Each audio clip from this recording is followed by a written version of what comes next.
ويا هو امين الكويري في المقدمه يفكر هو الكوره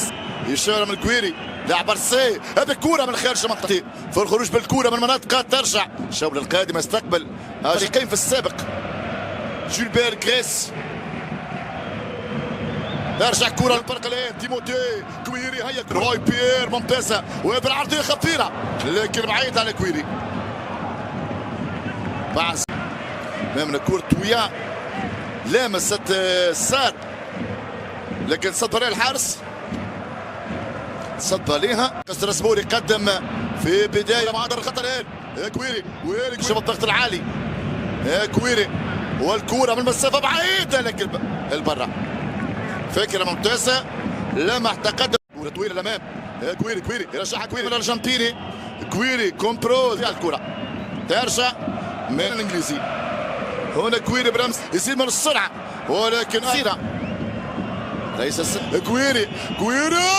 والحارس يتألق كرة في المرمى تصب عليها البلجيكي أمين كويري المهاجم السابق لليون امين كويري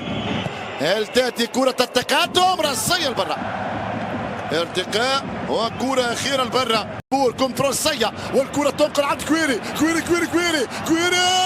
كويري والشبكة لا ضيعها امين وجه لوجه كرة التقدم اهدرها مهاجم فريق مارسي بعد غلطة كنترول سيء من السار تعود لمارسي كويري خسر مارسي عرضيه لكن تبعد كويري ماشي بالكوره امين كويري فرصه الان للتعديل ضيعها كويري وجه لوجه امين يضيع فرصه سهله كويري يضيع كره التعادل ميدان كويري خسرها امين غادر الملعب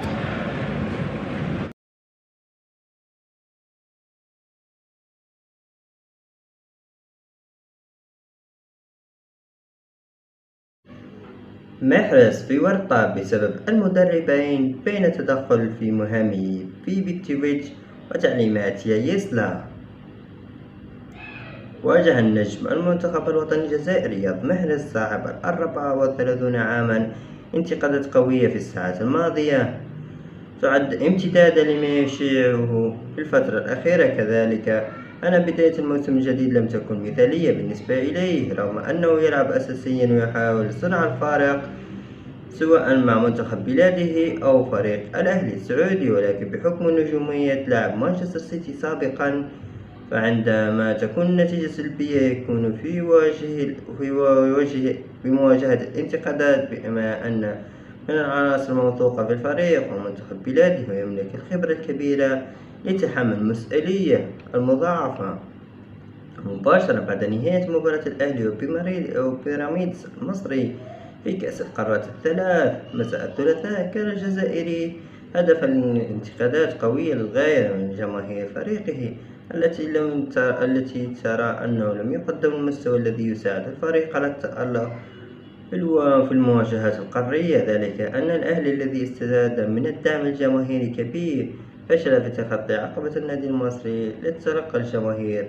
صدمة قوية، خاصة أنها كانت تمني النفس بالإنجاز جديد لفريقها بعد حصولها على لقب دوري أبطال آسيا للنخبة منذ شهر قليلا في إنجاز تاريخي في مسيرة النادي الأهلي. وكان محرز بطلا لقطة طريفة عرضها لاحقا الانتقادات إذ أرسل له المدرب الألماني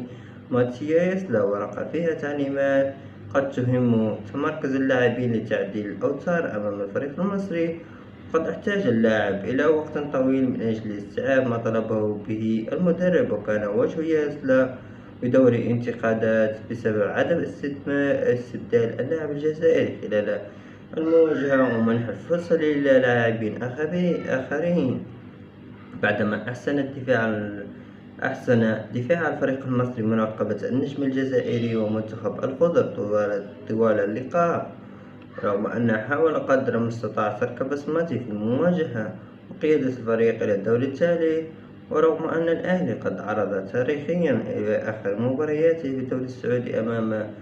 الهلال فإن ذلك لم يكن كافيا لتجنب الفريق الانتقادات وكذلك لاعبه الجزائري.